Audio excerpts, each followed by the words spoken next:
ये बड़ी खबर आपको बता दें, मोरपाल सुमन होंगे बीजेपी प्रत्याशी। अंता उपचुनाव से जुड़ी इस वक्त की बड़ी खबर सामने आ रही है। मोरपाल सुमन होंगे बीजेपी प्रत्याशी। तो अब भारतीय जनता पार्टी ने भी अंता उपचुनाव के लिए अपने प्रत्याशी के नाम का ऐलान कर दिया है। एक लंबे इंतजार के बाद प्रत्याशी के नाम का ऐलान हो चुका है। मोरपाल सुमन होंगे अंता उपचुनाव के लिए भारतीय जनता पार्टी के प्रत्याशी। इस वक्त की ये बड़ी खबर। इससे पहले कांग्रेस अपने प्रत्याशी के नाम का ऐलान कर चुकी थी और उन्होंने नामांकन भी दाखिल कर लिया था। अब इंतजार था कि भारतीय जनता पार्टी आखिर कब तक ऐलान करती है, और अब ये बड़ी जानकारी, भारतीय जनता पार्टी ने भी प्रत्याशी के नाम का ऐलान कर दिया है।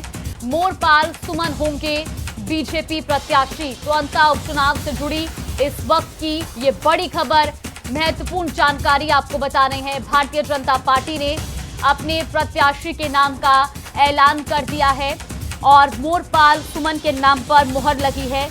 अंता उपचुनाव के लिए बीजेपी प्रत्याशी बनाए गए हैं मोरपाल सुमन। इस वक्त की ये बड़ी जानकारी आपको बता रहे हैं।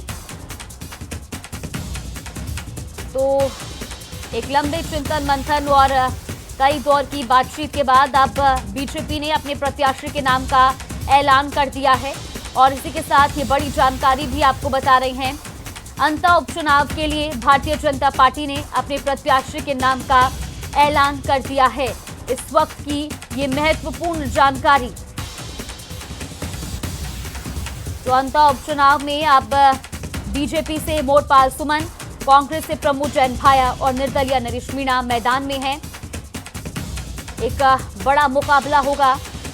फिलहाल भारतीय जनता पार्टी ने अपने प्रत्याशी के नाम का ऐलान कर दिया है। ये इस वक्त की एक महत्वपूर्ण जानकारी है। मोरपाल सुमन बीजेपी प्रत्याशी होंगे। इस वक्त की बड़ी जानकारी सामने आ रही है।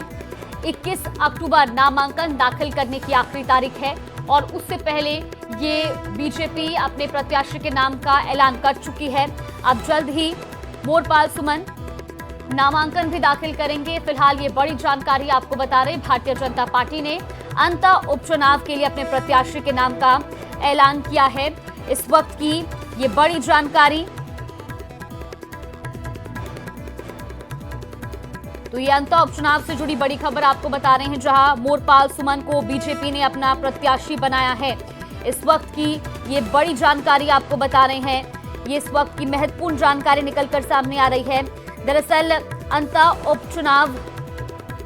विधानसभा उपचुनाव के लिए भारतीय जनता पार्टी के प्रत्याशी के नाम का ऐलान होना बाकी था और अब वो भी हो चुका है। इससे पहले ही कांग्रेस अपने प्रत्याशी के नाम का ऐलान कर चुकी थी। उन्होंने नामांकन भी दाखिल कर दिया था। नरेश मीणा निर्दलीय मैदान में हैं और अब भारतीय जनता पार्टी से मोरपाल सुमन मैदान में होंगे। ये बड़ी जानकारी आपको बता रहे हैं। तो मोरपाल सुमन जो कि अंता उपचुनाव के लिए भारतीय जनता पार्टी की ओर से प्रत्याशी बनाए गए हैं। इस वक्त की ये महत्वपूर्ण जानकारी आपको बता रहे हैं। 21 अक्टूबर नामांकन की आखिरी तारीख है। उससे पहले ये बीजेपी के प्रत्याशी के नाम का ऐलान भी हो चुका है और अब जल्द ही वो नामांकन भी दाखिल करेंगे। इस वक्त की ये बड़ी जानकारी आपको बता रहे हैं। भारतीय जनता पार्टी अंता विधानसभा उपचुनाव के लिए अपने प्रत्याशी के नाम का ऐलान कर चुकी है। इस वक्त की ये बड़ी जानकारी, ये बड़ी अपडेट अंता विधानसभा उपचुनाव से जुड़ी। तो लगातार भारतीय जनता पार्टी के प्रत्याशी के नाम को लेकर के सस्पेंस बना हुआ था। कई नामों की चर्चाएं भी की जा रही थी, लेकिन इस बीच जो मुहर लगी है वो मोरपाल सुमन के नाम पर लगी है। अंता विधानसभा चुनाव में इस बार भारतीय जनता पार्टी मोरपाल सुमन को मैदान में उतार रही है और उनके सामने कांग्रेस के प्रमोद जैन भाया मैदान में होंगे। इसके अलावा निर्दलीय प्रत्याशी नरेश मीणा मैदान में होंगे। हालांकि कांग्रेस प्रत्याशी प्रमोद जैन भाया और निर्दलीय प्रत्याशी नरेश मीणा पहले ही अपना नामांकन दाखिल कर चुके हैं। और संवाददाता विनीत हमारे साथ जुड़ गए हैं। विनीत, इंतजार खत्म हो चुका है। भारतीय जनता पार्टी ने भी प्रत्याशी के नाम का ऐलान कर दिया है। अब ये मुकाबला किस दौर में पहुंच चुका है? जी, निश्चित तौर पर मैं आपको बताना चाहूंगा कि मोरपाल सुमन के नाम की घोषणा जो है वो बीजेपी ने काफी मंथन के बाद जो है वो वह किया है। प्रदेश के जो नेतृत्व हैं उससे वह संपर्क किया गया और उसके बाद जिस तरह से जो टिकट देने की प्रक्रिया होती है इसी में इसको लेकर के चर्चा होती है, लेकिन यह अधिकार जो है वो राष्ट्रीय अध्यक्ष को दे दिया गया था और मोरपाल सुमन के नाम पर मोहर जो है वो बीजेपी ने आखिरकार बीजेपी के शीर्ष नेतृत्व ने जो है वो लगाई है। एक बड़ी बात यहाँ पर मैं आपको बताना चाहूंगा कि मोरपाल सुमन के बारे में अगर हम बात करें तो वो स्थानीय नेता हैं। जिस तरह से यह बात चल रही थी कि क्या किसी बाहरी नेता को दिया जो है वो टिकट दिया जाएगा, लेकिन वह एक स्थानीय नेता है, पंचायत समिति के अध्यक्ष है। 12 से जो है वह पंचायत समिति के अध्यक्ष जो है वह मोरपाल सुमन है। तो मोरपाल सुमन के नाम पर जो मुहर है वो केंद्रीय नेतृत्व ने लगा दी है। एक स्थानीय नेता पर जो है वो भरोसा जो है वो जताया गया है और जिस तरह से वो निकाय के सदस्य हैं, निकाय पंचायत के वो सदस्य हैं, अध्यक्ष में है पंचायत समिति के, 12 से में पंचायत समिति के वो अध्यक्ष है। तो साफ तौर पर बीजेपी ने जो इस बार भरोसा दिखाया है किसी बाहरी पर नहीं, जिस तरह से कयास या लगाए जा रहे थे उस कयासों पर जो है वो विराम लगा दिया है और अब मोरपाल सुमन के नाम पर जो मोहर है वह बीजेपी की ओर से लगाई गई है। अंतिम फैसला जो है वह बीजेपी की ओर से किया गया है। तो अब साफ तौर पर यह मुकाबला जो है वो काफी दिलचस्प होगा, क्योंकि जिस तरह से हमारी जो बीजेपी के शीर्ष नेतृत्व से बात होती है या फिर हमारी जो राज्य नेतृत्व से बात होती है, उनका साफ तौर पर कहना रहता है कि हमने पिछले जो उपचुनाव है लगभग सभी उपचुनाव जो है वो बीजेपी ने जीती है और यह उपचुनाव भी जो है वो बीजेपी जीतने की कोशिश जो है वो करेगी। और इसी कड़ी में बीजेपी ने काफी गहन मंथन के बाद, क्योंकि जिस तरह से हमने देखा कि कांग्रेस ने अपने उम्मीदवार उतार दिए थे, कई निर्दलीयों ने भी जो है वो पर्चे डाल दिए थे और अब बीजेपी ने जो है वह मोरपाल सुमन के नाम पर जो है वह मोहर लगाई है।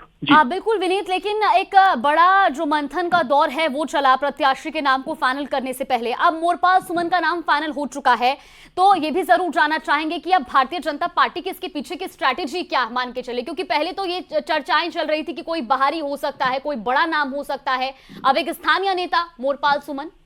जी, निश्चित तौर पर बीजेपी ने जो इस बारे में की रणनीति बनाई है वह स्थानीय नेता को जो है वो आगे बढ़ाने की रणनीति जो है वो बनाई है। इसके साथ ही साथ मैं आपको बताना चाहूंगा मोरपाल सुमन जो है वो निकाय में चुनाव से जुड़े हुए हैं, पंचायत समिति के अध्यक्ष हैं, तो खासा प्रभाव जो है वो उनका अपने में क्षेत्र में है। उनके पास चुनाव लड़ने की भी जो, क्योंकि पंचायत चुनाव लड़ने का भी उनके पास अनुभव है। तो कहीं ना कहीं बीजेपी जो लगातार यह कहती है कि बीजेपी कार्डर बेस्ड पार्टी है और यहाँ पर जो सभी कार्यकर्ताओं के वो जो है वह सम्मान किया जाता है और साथ ही साथ सभी कार्यकर्ताओं को मौका दिया जाता है। तो बीजेपी जो इस तरह के दावे जो है वो लगातार करती रही है, इसी को यहाँ पर भी बीजेपी ने जो है वह एक बार उसी दाव को जो है वह खेला है। अपने में पंचायत में चुनाव या पंचायत से जुड़े हुए सदस्य को जो है, जो पंचायत समिति के अध्यक्ष हैं 12 से, उन्हें इस बार जो है वो मौका दिया है। तो साफ तौर पर बीजेपी में एक तीर से जो है कई निशाने में साधने की कोशिश जो है वह कर रही है। वह स्थानीय नेता को जो है वो इस चुनाव में उतारा है, साथ ही साथ में जो अपने में निचले में लोकतंत्र की अगर हम बात करें, हम बात करें कि पंचायत स्तर के भी जो सदस्य हैं उन्हें भी विधानसभा में मौका दिया जा सकता है। जिस तरह से बीजेपी लगातार कहती रही है कि वो लोकतांत्रिक पार्टी है, यहाँ सभी कार्यकर्ताओं का सम्मान है, निचले स्तर के भी कार्यकर्ताओं का सम्मान है, उसी को यहाँ पर दर्शाया भी गया है। जी बिल्कुल विनीत, मैं आपको लौटूंगी। विपिन हमारे साथ जुड़ गए हैं 12 से। देखिए विपिन, अब एक बड़ा जो ऐलान है वो भारतीय जनता पार्टी कर चुकी है, जिसको लेकर के लंबा इंतजार था। मोरपाल सुमन प्रत्याशी बनाए गए हैं, अब ये मुकाबला कांटे का रहेगा। काफी जद्दोजहद के बाद, काफी सोच विचार के बाद, कई मंत्रणाएं हुई, मीटिंग हुई, स्टेट लेवल से लेकर सेंट्रल लेवल तक जो है नाम को लेकर चर्चा हुई। उसके बाद जो नाम निकल कर आया है वो जमीन से जुड़ा हुआ एक कार्यकर्ता मोरपाल सुमन के रूप में आया है। मोरपाल सुमन के बारे में बता दूं, ये वर्तमान में जो है 12 पंचायत समिति के प्रधान हैं, माली समाज के नेता हैं और जमीन से जुड़े हुए कार्यकर्ता है। आर्थिक जो है वो सशक्त नहीं होने के बावजूद भी पार्टी ने इन पर भरोसा जताया। कोई आर्थिक बैकग्राउंड इनका इतना मजबूत नहीं है, ये एकदम सामान्य से परिवार के व्यक्ति हैं और एक किराने की दुकान चलाता है इनका परिवार, उसी से जीवन अर्पण है। लेकिन जो पार्टी ने, भाजपा ने बता दिया है कि जो जमीन से जुड़ा हुआ कार्यकर्ता है, जो नेता है, जिसने पार्टी के लिए सेवा करी है, उसको मौका दिया जाए। बिल्कुल, तो बीजेपी ने जो है दाव जो है अपने माली समाज के नेता के रूप में, और चाहे कह लीजिए सर्व समाज के रूप में, क्योंकि 12 प्रधान भी हैं वर्तमान में, और इनकी जो है पकड़ है वो है भी सही क्षेत्र में। इसी का परिणाम था कि जो इनकी सरपंच वाइफ है वो भी सरपंच है, फिलहाल वो प्रशासक हो गए हैं, लेकिन वो भी रहे हुए हैं, तो पकड़ है लगातार, और माली समाज की राजनीति में भी इनकी पकड़ है। तो ऐसे में एक तरह से युवा भी हैं, कोई ज्यादा उम्र नहीं है इनकी, तो कह सकते हैं कि एक मजबूत दावेदार उम्मीदवार जो है वो भाजपा ने उतारा है मैदान में। बिल्कुल, और इसी के साथ विपिन, ये मुकाबला अब और कड़ा हो जाएगा, क्योंकि पहले चर्चाएं थी कि कोई बाहरी हो सकता है, कोई बड़ा नेता हो सकता है, लेकिन अब एक स्थानीय नेता को प्रत्याशी बनाया गया है। जनता के बीच में एक संदेश देने की भी कोशिश है कि भारतीय जनता पार्टी जिस स्ट्रैटेजी को लेकर चलती है कि आम कार्यकर्ताओं को भी मौका दिया जाएगा, और वही आज बीजेपी ने प्रूव किया है। देखिए, मतदाताओं की जन भावनाओं के रूप जो है उसको समझा परखा है स्टेट लेवल और सेंट्रल लेवल ने, क्योंकि लगातार सर्वे हुए और जो मांग थी स्थानीय की, लगातार मांग चल रही थी, स्थानीय होर्डिंग तक लग गए थे अंतर शहर में, जगह जगह की स्थानीयों को ही दिया जाए, और वही पार्टी ने उसको समझा और मौके को भापा, और जो है स्थानीयता को, जो जमीन से जुड़ा हुआ एक नेता है, ऐसे नेता को उन्होंने मैदान में उतारा है। बिल्कुल, तो बीजेपी के लिए एक है, क्योंकि मुकाबला एक आसान नहीं होने वाला, क्योंकि मुकाबले में जो है बिल्कुल विपिन, मैं आपको रोकना चाहूंगी, हमारे साथ बीजेपी प्रदेश अध्यक्ष मदन राठौर जी जुड़ गए हैं। बहुत बहुत स्वागत है आपका न्यूज 18 पर। मदन राठौर जी, काफी लंबा इंतजार करना पड़ा, प्रत्याशी के नाम का ऐलान हो चुका है, कितना कड़ा मुकाबला रहेगा? मुकाबला क्या है, देख लीजिए, हमने गुदड़ी में से लाल निकाल के दिया है, और जिस प्रकार से एक सामान्य परिवार से उठ के आए थे हमारे देश के प्रधानमंत्री नरेंद्र मोदी जी, और आज दुनिया में छा गए, ऐसे ही मोरपाल सुमन निश्चित रूप से अंतर क्षेत्र से जीत करके आएंगे, और जो सेवक बन करके आया है वो सेवा करने के लिए तैयार है। निश्चित रूप से हम चुनाव जीतेंगे। बिल्कुल मदन राठौर जी, और भारतीय जनता पार्टी एक रिकॉर्ड बनाती जाती है कि हर बार उपचुनाव में हमें जीतना है, तो आपको लगता है कि जो जिम्मेदारी इस बार मोरपाल सुमन जी को दी गई है वो जिम्मेदारी निभा पाएंगे और वो पूरी भी होगी, वो रिकॉर्ड बना रहेगा लगातार? निश्चित निभाएंगे, और शानदार जीत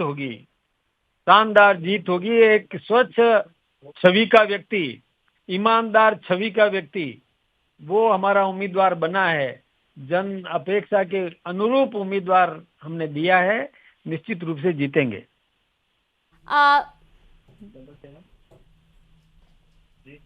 बिल्कुल मदन राठौर जी, लेकिन इससे पहले कई तरीके के कयास लगाए जा रहे थे कि किसी बड़े नाम का ऐलान हो सकता है। अब अनुभवी नेताओं को छोड़कर के एक स्थानीय नेता को मैदान में उतारा गया, इसके पीछे का एक मुख्य कारण क्या?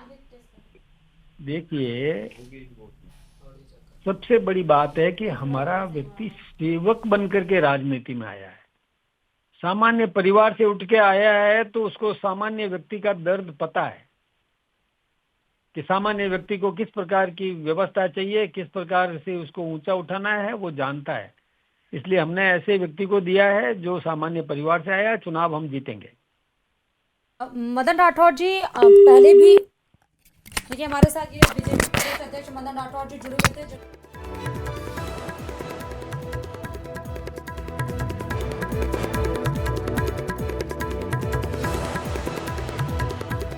आ रहा है, हालांकि लंबा इंतजार यहां पर बीजेपी ने करवाया, कई दौर की बैठकें चली, और 3 दिन से तो लगातार ये लग रहा था कि अब बीजेपी का प्रत्याशी चुनावी मैदान में उतरेगा। हालांकि मोरपाल प्रधान, इनको प्रधान बोला जाता, प्रधान मोरपाल का जो नाम था वो चर्चा में पहले ही आ रहा था, क्योंकि ये दौड़ में इनका नाम चल रहा था, लेकिन उसके बाद जिस तरह प्रभुलाल सैनी, इन सब के भी नाम है। ज्यादा और जानकारी के साथ संवाददाता विपिन हमारे साथ जुड़ चुके हैं। विपिन, पहले तो भगवती देवी का नाम भी आ रहा था, प्रधान मोरपाल का भी नाम आ रहा था, फिर उसके बाद प्रभुलाल सैनी का भी नाम निकलकर सामने आया, लेकिन इनका नाम भी रेस में था, और जो कि वसुंधरा राज जी के समर्थक भी बताए जा रहे हैं, और अब जाकर इन पर मुहर लग गई है।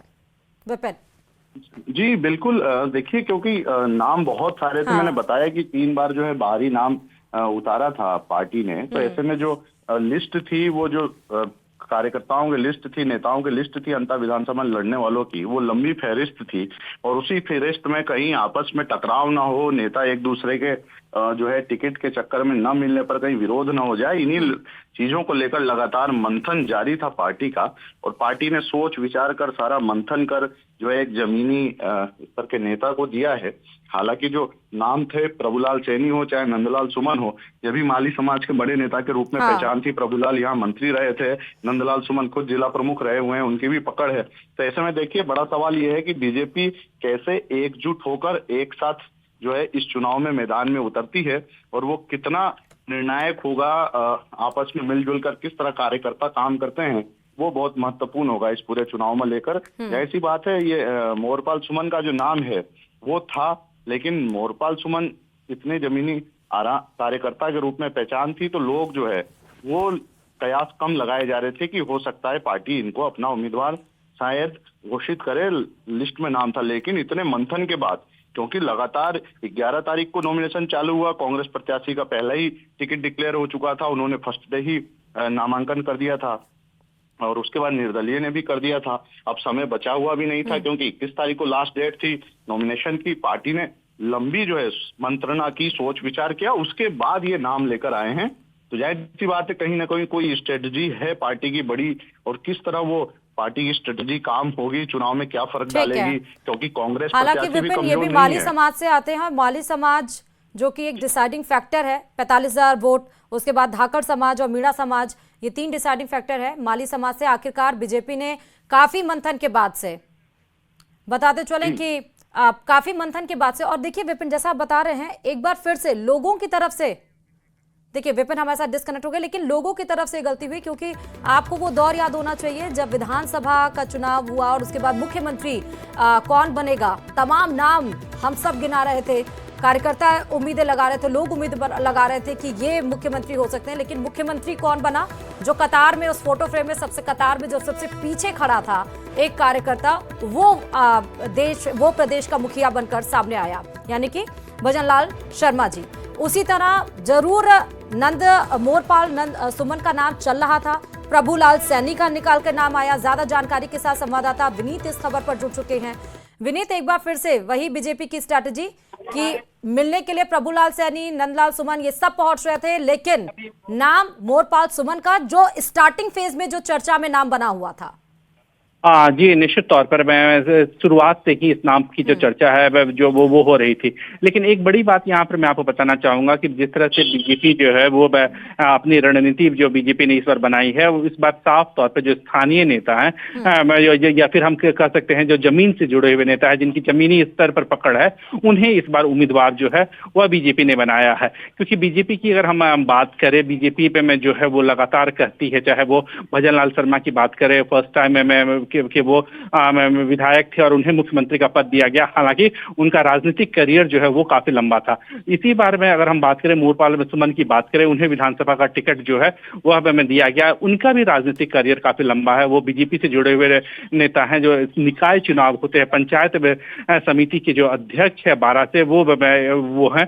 तो साफ तौर पर बीजेपी जो है वो अपने कार्यकर्ताओं पर, अपने उम्मीदवारों पर इस बार जो भरोसा है वो जता रही है, और इसी भरोसे के तहत जो है वह जो विधानसभा का जो टिकट है वह दिया गया है। तो बीजेपी ने इस बार में की जो रणनीति बनाई है, उसमें अपने में स्थानीय नेता को जो है वो जो भरोसा जताने की रणनीति जो है वह बीजेपी ने बनाई है। एक बड़ी बात यहाँ पर मैं आपको बताना चाहूंगा कि जो विभिन्न कयास लगाए जा रहे थे, यह भी कहा जा रहा था कि कोई बाहरी नेता आएगा, हेवीवेट नेता आएगा और उन्हें विधानसभा भेजने की तैयारी जो है वह की जाएगी। तो इन सभी कयासों को जो है वो विराम दिया गया, और इसी कड़ी में मोरपाल सुमन का नाम को जो है वो आगे बढ़ाया गया है। जी, लेकिन मोरपाल सुमन को अगर हम देखें, स्थानीय विधायक जरूर हैं, माली समाज से आते हैं, जो 45,000 वोट रखता है, एक डिसाइडिंग फैक्टर है। इसके साथ साथ वो प्रधान भी रह चुके हैं, लेकिन इसके साथ साथ वो लो प्रोफाइल नेता भी हैं। तो क्या एक तरफ जहां पर प्रमोद जैन भाया है, नरेश मीणा है, वहां पर मोरपाल सुमन अगर बीजेपी की तरफ से उतारे गए हैं, ये त्रिकोणीय मुकाबला कितना दिलचस्प होने वाला है? वो डिसाइडिंग फैक्टर्स क्या क्या होंगे यहाँ पर? जी, निश्चित तौर पे मैं आपको बताना चाहूंगा कि एक में जो विधानसभा के उपचुनाव होते हैं वहां पर कहीं न कहीं सरकार में या फिर जो पार्टी सत्ता में रहती है उनके लिए थोड़ा सा कहीं न कहीं फायदेमंद रहता है, क्योंकि जनता भी यह जानती है कि इस बार में अगर हम सत्तारूढ़ गठबंधन को जिता तो जो स्थानीय जो विधायक हैं वह काम करेंगे, तो बीजेपी के लिए एक एज यहाँ पर है। लेकिन इसके साथ ही साथ अगर हम बात करें मोरपाल सुमन की बात करें तो मोरपाल सुमन को जिस तरह से टिकट दिया गया है इससे बीजेपी अपने सभी कार्यकर्ताओं में, क्योंकि हमने पिछली बार भी देखा या फिर हम जो पुराना में जो चीजों को देख रहे हैं, जो बीजेपी की जो पुरानी स्ट्रैटेजी है उस पर जब हम थोड़ा सा विश्लेषण करें तो बीजेपी जो है वो अपने हर एक कार्यकर्ता को जो है वह संदेश देना चाहती है कि अगर उन्होंने काम किया, उन्होंने बेहतर काम किया या फिर वो बेहतर तरह से पार्टी के जो बात है या पार्टी के संगठन को मजबूत कर रहे हैं, पार्टी को मजबूत कर रहे हैं, तो उन्हें आगे चलकर मौका जो है वह मिल सकता है। इसी में इस तरह का मौका जो है यहाँ पर मोरपाल सुमन को दिया गया है। वह स्थानीय नेता है, स्थानीय में जो एक बड़ा समुदाय है वहां पर वोटर माली समुदाय उनको वो साध सकते हैं, उस समुदाय से वो आते हैं। तो साफ तौर पर बीजेपी की जो रणनीति में यह रही है कि स्थानीय नेता को प्रमोट किया जाए, जिससे स्थानीय चीजें जो है वो आगे बढ़ेगी। साथ ही साथ में जो निचले स्तर के भी कार्यकर्ता हैं उन्हें भी बड़े अवसर दिए जाए, ताकि मैं एक कार्यकर्ताओं में संदेश जाए, सभी कार्यकर्ताओं में संदेश जाए कि उनका नंबर भी आ सकता है, या फिर जरूरत पड़ने पर या फिर वो बेहतर काम करेंगे तो उनको भी पार्टी जो है वो आगे विभिन्न तरह से मौका दे सकती है। जी ठीक है, हमारे साथ विनीत हमारे साथ बने रहिए। हमारे साथ सुधीर जी भी हमारे सहयोगी जुड़ चुके हैं। सुधीर जी, जरूर इसके बारे में बताइएगा कि इतना समय लगाने के बाद आखिरकार मोरपाल सुमन को क्यों उतारा गया चुनावी मैदान में, जबकि प्रभुलाल सैनी, नंदलाल सैनी भी थे, भगवती देवी भी थी, हालांकि एक डिसाइडिंग फैक्टर और सिंपैथी वोट भी था, उनका नाम भी चल रहा था, लेकिन मोरपाल सुमन क्यों? दूसरा ये कि जब बीजेपी बनने के बाद, इस बार जब बीजेपी आई तो बीजेपी सरकार बनने के बाद 7 सीटों पर उपचुनाव हुए और 7 में से 5 सीटों पर बीजेपी का कब्जा। इसके पहले 7 में से 4 सीटें कांग्रेस के पास थीं। तो उपचुनाव में अगर देखा जाए तो बीजेपी ही अपना धाक जमाते आ रही है और 1 सीटें कांग्रेस के पास है, 1 सीटें हनुमान बेनीवाल के पास। जी सुधीर जी, देखिए आपने अच्छा 2 सवाल किए। पहले तो ये कि इतना समय क्यों लगा, और लगातार बीजेपी इस बात के दावे करती है कि उनकी कैडर बेस पार्टी है और नीचे बूथ स्तर से लेके और ऊपर तक के स्तर की पूरी कार्यकारिणी बनी हुई है, सबके पदाधिकारी हैं। और ऐसे में वहां पर असल में स्थानीय कैंडिडेट की मांग उठ रही थी और स्थानीय कैंडिडेट के नाते इसमें देरी लगी है। जहां तक प्रभुलाल सैनी को टिकट मिलने का था, ठीक है कि वो वहां से जीते भी है, वहां से हारे भी है और फिर से उनसे टिकट देने की मांग उठ रही थी। लेकिन चूंकि हाड़ौती पूरा संभाग पर एक कहें कि पूर्व मंत्री वसुंधरा राजे जी का ये कहें कि गढ़ माना जाता है और उस गढ़ के तौर पर उनकी सहमति और उनकी सहमति के आधार पर वो टिकट दिया जाना, क्योंकि उनको पहले बुलाया गया था, समझाया गया था, सब चीजें बात हो गई थी। अब चूंकि जो सबसे बड़ा वोट बैंक के तौर पर देखा जाए वो माली समाज का था, लिहाजा माली समाज को दिया गया है। और जो भी पार्टी सत्ता में रहती आई है आज तक, कांग्रेस हो चाहे बीजेपी हो, लेकिन बहुत यही देखने में आया है कि जो पार्टी सत्ता में होती है उसके टिकट जब उपचुनाव होते हैं तो उसी की पार्टी की ज्यादा सीटें आती है। ऐसा पिछले चुनाव में भी हमने देखने मिला था, जब पूर्व सरकार थी तब भी उपचुनाव हुए थे, तब भी देखने को मिला था। अब की जो बीजेपी की सरकार है उस समय भी ये देखने को मिला। अब चूंकि इस सीट का इतना ज्यादा महत्व इसलिए नहीं रह जाता कि किसी पार्टी के हार जीत का कोई फैसला नहीं होता, लेकिन जो सत्ता में रहती है उस पार्टी की एक तरह से कह सकते हैं लिटमस टेस्ट होता है कि अब चूंकि ये दूसरा साल कंप्लीट होने को है और दूसरे साल में ये उपचुनाव हो रहा है तो किसके खाते में जाएगी, ये क्रेडिट किसके खाते में जाएगी। ये तमाम चीजें राजनीतिक पंडितों के लिहाज से सोचने समझने और देखने की बात होती है। ये नहीं होता कि इसमें कोई सत्ता पे कोई फर्क पड़ जाएगा या विपक्ष में कोई बड़ा भारी अंतर आ जाएगा। सरकार बीजेपी की रहनी है, बीजेपी की चल रही है, लेकिन एक परसेप्शन वाली जो बात आ जाती है वो यहाँ पर रहती है। जी तो मतलब